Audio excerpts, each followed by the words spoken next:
How you doing, YouTube? Matt Massa Beer Reviews back with you a little bit of a canned sour hopeful goodness in the form of Fishweir Brewing's Etherial. This is a barrel-aged sour, 5.8% alcohol by volume, 2019 edition. On the back here, lightly dry hopped with Sabro and Amarillo hops. It's a cool combination for a sour beer. This beer has layers of complexity that will improve with time.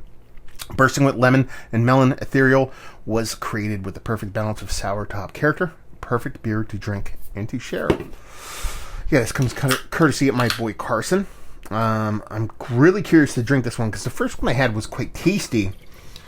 But once you start throwing in that kind of, addition of those hops and by them I mean Fishweir, kind of saying it's a nice balance between the hops and the sour. It'll be really interesting to see how this kind of plays off, especially with two kind of unique hops. I mean, Amarillo is going to typically comes off a little bit spicy for me, a little bit fruity, but then you're talking about Sabro, can have a little bit of the similar characteristics, but the calling card of Sabro is that kind of coconut, so it'll be interesting to see how it kind of plays.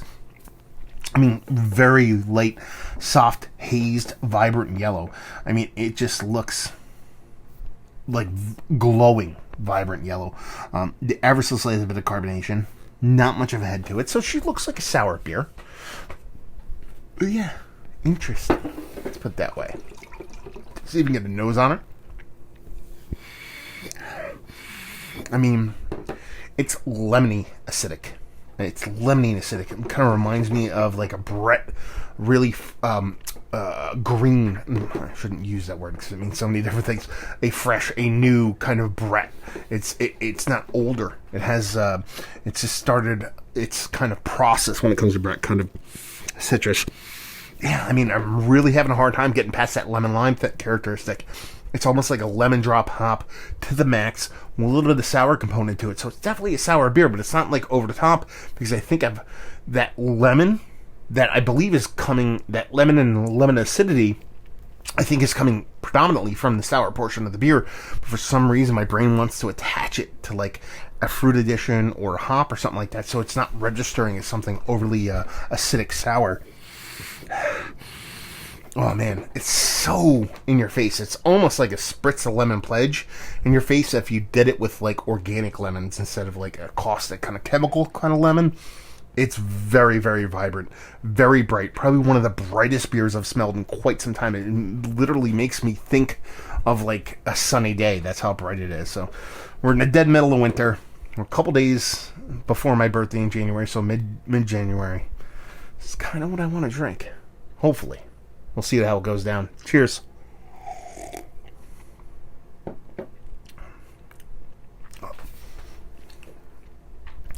Listen.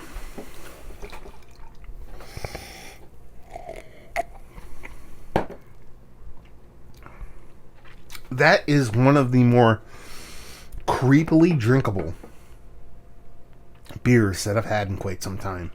It's so unique. I don't think I've tasted a beer like this before. It's a sour. It's a sour beer. It's not a kettle sour either. This is a sour beer. This is a real Critters, bits and piece, barrel, live beer. This is not a base stainless steel kettle sour beer. You get that. But you're not getting anything over the top acidic. But it's still sour. That's the weird part. More often than not, you can have these beers that kind of lean a little bit sour, but they're not, so they're a little bit more funky or a little bit more kind of like tart. This is a sour beer, but it doesn't have acidity, which is kind of an oxymoron, and my brain is kind of hurting even thinking about it right now. So it's like creepily and like impactful on the sour side of things, but it doesn't have any of those classic trademarks you would associate with really impactful sour. Puckering, acid, heartburn, all those things I would typically kind of run into that you think you're going to get based off of the nose. It doesn't really kind of come to fruition. It has a nice lower medium body kind of mouthfeel to it, but it drinks super easy. So it stops short of being really any form of acidic. The touch is slightest touch of acidity, but you feel like it's going to be there from nose to initial taste, but it doesn't show up. On the other end of things, you get those hops in there. They come off more spicy than fruity for me. I think a lot of the fruit components, that lemon lime thing that's in the nose that comes through in the taste, but doesn't necessarily rear its head as violently as you think it would based off of the nose because of how lemony it is. I think it's more kind of yeasty, crittery based kind of lemon, Brett characteristic kind of citrus notes coming off in here more than hops. I think that hops add a little bit of spiciness, a little bit of bitterness, almost like a tannic tea kind of thing going on that kind of accentuates the beer, adds a balance to what is a relatively sweet beer, but since you have those other components in there, it doesn't really register much as a sweet beer.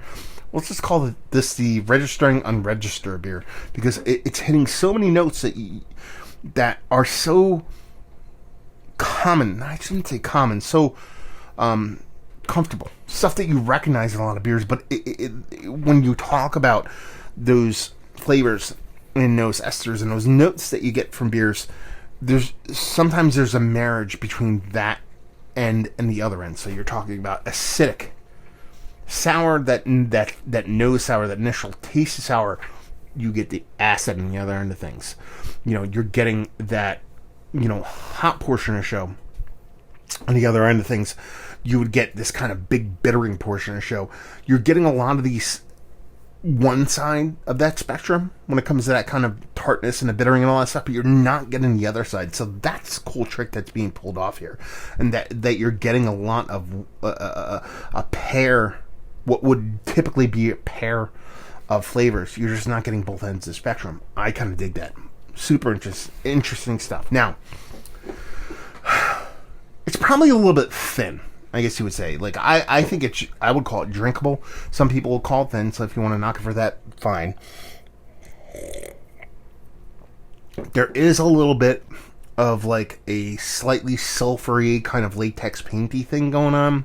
It isn't my favorite thing when it comes to sour beers. It's here.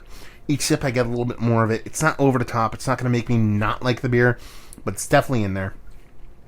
But other than that, it is when I talked about this beer at pretty much the get, when I actually smelled it for the first time, got a nose on it, I said it was kind of just made me think of a summer day. It drinks like a summer day. It's vibrant. It's bright. It just kind of lifts you up. I don't think you can drink this beer and kind of be like bummed. You almost have to be kind of uplifted when you drink it, because that's the way this beer kind of comes off. Listen, let's cut to the chase because I got some things to say. Is this one of the better sour beers that I've had as of late? It's in the conversation, but it's not up towards the top. It's not one of my favorite sour beers of all time. Is it one of the more interesting? That's where it's like Mount Rushmore status, because this is giving me a lot of familiar flavors and smells that are so foreign in combination, and so foreign in that they're omitted. Like when I was talking about that pairing, they're omitted the counterpart in what you typically get from one side of those smells and flavors, that in and of itself, it's one of the more interesting beers, period, sour or otherwise, I've had in quite some time.